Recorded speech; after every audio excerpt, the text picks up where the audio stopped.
night. South winds 10 knots, becoming southwest after midnight. Winds 1 to 2.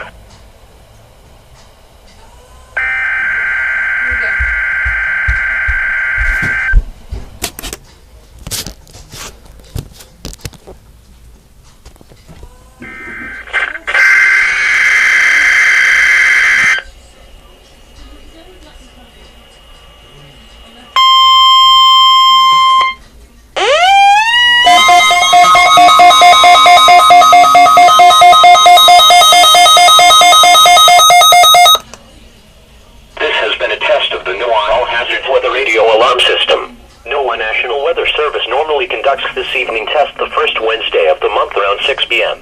If there is a threat of severe weather, the test will be postponed until the next fair weather day.